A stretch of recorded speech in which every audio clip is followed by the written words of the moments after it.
bonjour à vous, c'est Alexandre. À présent, vous connaissez un petit peu mieux cette émission Sous la Varangue. Sous la Varangue, c'est une émission où l'on parle de culture, d'histoire et d'événementiel. Mes chers amis, nous retournons au Geekali à la Nordève, aujourd'hui à Saint-Denis, et nous allons faire la rencontre. Si je vous dis allons Marmaille, c'est l'heure de Marmailleur, c'est bien sûr Monsieur Hubert S. qui a bercé toute notre enfance ici à La Réunion. Et nous allons rencontrer aussi d'autres personnes, mais nous allons tout de suite au Geekali, et c'est tout de suite dans Sous la Varangue.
Nous sommes avec monsieur qui est le héros de notre enfance, Hubert S.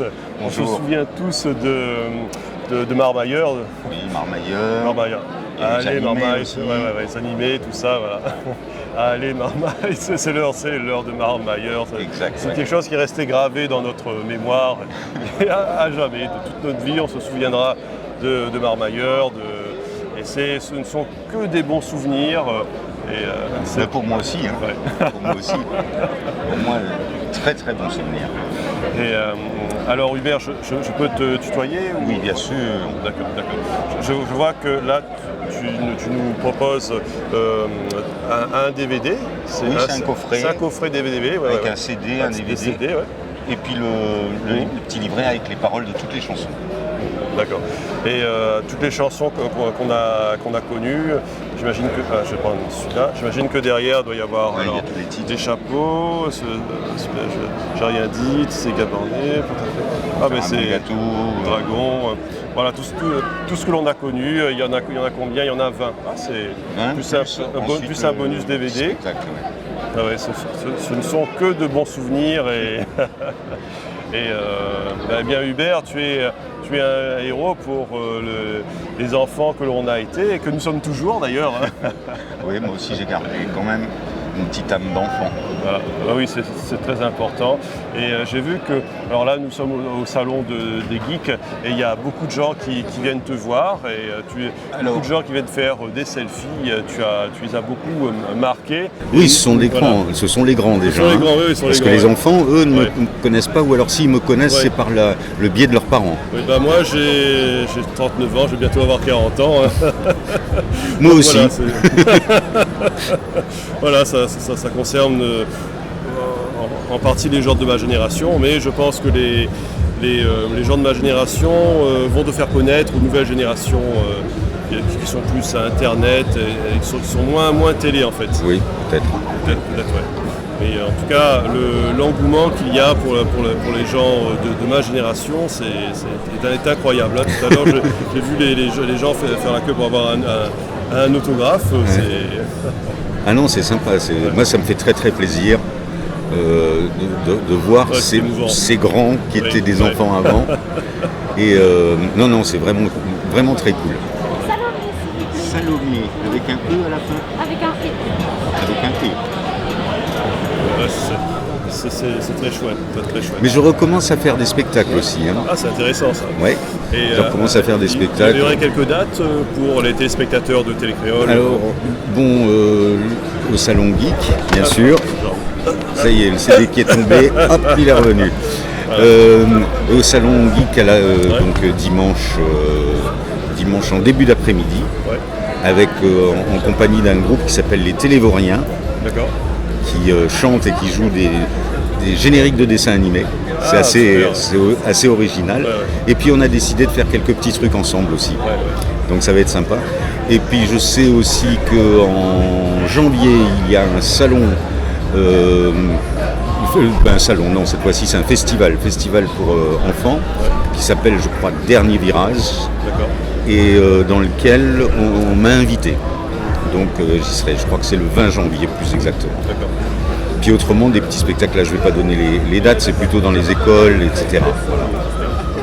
Donc voilà, il y a des spectacles qui reviennent, il y a les gens qui recommencent à se souvenir de toi, puisque maintenant j'ai l'impression que les gens de ma génération, ils deviennent de plus en plus nostalgiques. C'est ça le problème. Ils deviennent de plus en plus nostalgiques et ils ont besoin de revenir vers des valeurs sûres de leur enfance. C'est gentil, merci. Mais en plus de ça, donc, dans les grands maintenant, il y en a qui sont devenus professeurs dans les écoles, donc ils connaissent, ils apprennent à leurs élèves ou à leurs enfants, etc. Donc j'ai de nouveau un nouveau public à conquérir. Oui. Et ça me fait très plaisir, tant que j'ai la pêche. Oui, parce que c'est vrai, maintenant les professeurs, ils ont mon âge et ils apprennent aux enfants tes chansons, tes émissions et tout ça. Donc voilà, il y a, on va dire, une renaissance grâce à ma génération. Un renouvellement, une transmission. Voilà. C'est sympa. Très bien. UBRS, je te remercie. Moi, c'est moi. Ouais. C'est moi.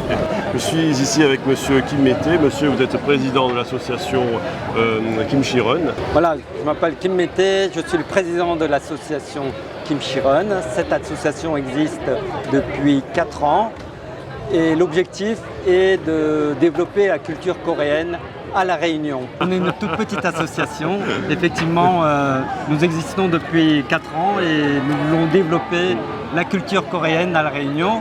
Mais on a eu pas mal de surprises dans le sens où cette culture coréenne finalement était déjà présente dans pas mal de foyers de La Réunion, notamment par les dramas coréens et par le biais de la K-pop.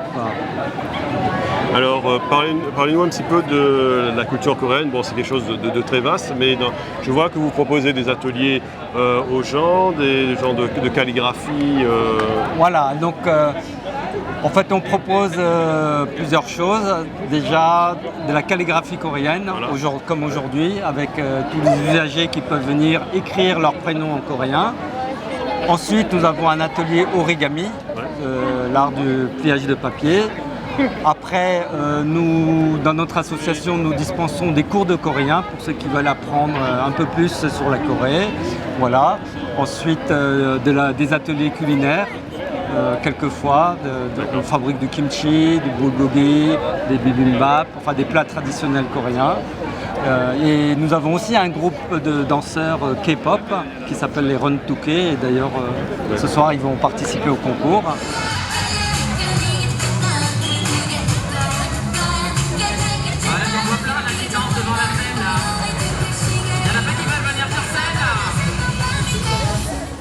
Voilà, donc c'est vraiment... Alors, pour le K-pop, moi, j'ignore ce que c'est. C'est une nouvelle danse qui a été créée. Est-ce que ça fait partie de la culture geek ou c'est plus de la culture coréenne, en fait? Non, c'est de la culture coréenne, vraiment. Je pense que vous avez déjà dû entendre parler des Blackpink, des BTS, qui sont connus internationalement.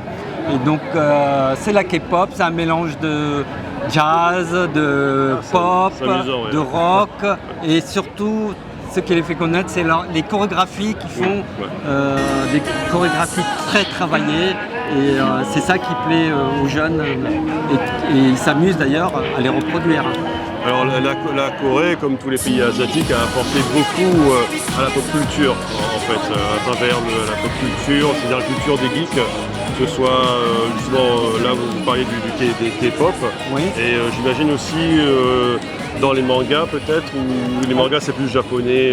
Alors les mangas, le manga c'est japonais effectivement, mais nous avons l'équivalent en Corée qui s'appelle des manhwa. Et D'accord. c'est l'équivalent des mangas japonais qui se développent aussi. Et en ce moment, c'est le webtoon coréen qui commence à naître et qui commence à se faire connaître internationalement. En tout cas, votre costume est très beau, très élégant. Mais 감사합니다. En fait, c'est ce qu'on appelle le hanbok, un habit traditionnel coréen. Voilà, donc les gens ils mettent ça pour les mariages, pour les festivités. Et puis après, les touristes en Corée peuvent louer des hanboks et se balader dans les palais royaux pour suivre la tradition. Et c'est quelque chose que les touristes apprécient énormément. Alors ici, c'est le stand de Anne de Cailloux Magiques. Bonjour, moi c'est Anne de Cailloux Magiques, une boutique spécialisée Harry Potter et exclusivement en ligne à La Réunion. Alors là, on reconnaît les tenues de Gryffondor, c'est-à-dire de la culture d'Harry Potter. C'est ça. Et Harry Potter, c'est quelque chose qui est très populaire. Hein, donc. Exactement, oui. Surtout à La Réunion, il y a une communauté qui est quand même assez forte. Donc, ouais. Et alors, je peux prendre... Ouais, vas-y. Donc, alors, ça c'est... Là, j'aime bien les couleurs de Gryffondor. Il y a à la fois le rouge, le bordeaux et le jaune. Là, C'est ça. Et est-ce qu'il y a aussi des cravates aux couleurs de... Alors, pas pour l'instant les cravates, mais on a les Non, ce sont des roses foulards en fait, ce sont des foulards. Ouais, pas Voilà, encore, ce sont des foulards. Et donc, celle-là, c'est la veste de Harry Potter, justement, pour les tournois des trois sorciers. Ouais. Et ça, ce sont les foulards, écharpes, ouais. écharpes, ouais, les écharpes, ouais, c'est vrai. Je peux Attends, on va l'enlever comme ça. Voilà. Ah, oui, c'est toujours très, très fun, hein, ces couleurs qui sont devenues Exactement, très... et puis des couleurs très différentes selon les maisons. Il y a du rouge, du vert, du bleu et du jaune. Alors, d'où vient cette passion pour Harry Potter, justement? Alors moi j'ai lu les livres, donc je suis une fan depuis très longtemps, et puis j'ai regardé les films. Et puis c'est une saga qui vieillit très bien, donc qui continue dans le temps et qui touche aussi les plus jeunes. Donc voilà. Ouais, J.K. Rowling a vraiment réussi un coup de maître avec sa saga. Et moi aussi j'ai lu les livres à l'époque, j'ai vu aussi les films. Ouais. Et c'est vrai que c'est quelque chose qui manquait à la pop culture, parce que c'est un mélange de culture anglaise avec comment on appelle ça, les écoles, les établissements anglais là. Oui. Et tout ce qui est autour de la magie, tout ce qui est autour de ma sorcière bien aimée, c'est un peu un mélange des deux là, des collèges anglais et de ma sorcière bien aimée. C'est une alchimie qui a bien pris, quoi. Ouais. Voilà. Et alors il y a d'autres, je vois qu'il y a... Ouais, ça ce sont les robes de sorciers. Robes de sorcier. Ah, carrément sur les robes de sorcier, super. Ouais, ce sont les robes officielles, et Ouais. d'ailleurs on peut même voir à l'intérieur, je ne sais plus de quel côté, et voilà, ça c'est la poche à baguette, pour mettre votre D'accord. baguette Ah, à l'intérieur. super, c'est génial. Voilà. Et je vois que tu as une baguette sur toi. Alors, Voilà. je la vends pas celle-là malheureusement, c'est la mienne. Ouais. C'est celle d'Albus Dumbledore dans les Animaux Fantastiques, mais on en a d'autres Ouais. sur notre Il y a stand. plusieurs types de baguettes, je crois. Il y a la baguette du sureau qui est De très sureau, rare là, ouais. dans Harry Potter. Oui, exactement. Et il y avait une autre encore, c'était celle avec la plume de phénix, il me semble. Oui, c'est celle Voilà. d'Harry. Oui. C'est celle d'Harry, ouais. Ouais. D'ailleurs, à un moment, il avait les deux baguettes là. Je sais plus quoi. Oui, à un moment, savait je plus crois, laquelle. c'est quel choisir. Ouais, Ouais. c'est vrai, il y en avait deux, ouais. Ouais. Ah bah comme quoi, dans la vie, il faut faire des choix. Voilà. Exact. Très bien, je te remercie. Merci à toi. Merci. Mes chers amis, c'est la fin de cette troisième partie du Geekaly à la Nordef à Sani. Et j'espère que vous avez apprécié cette émission. Et je vous donne rendez-vous à un prochain numéro de Sous la Varang. À très bientôt.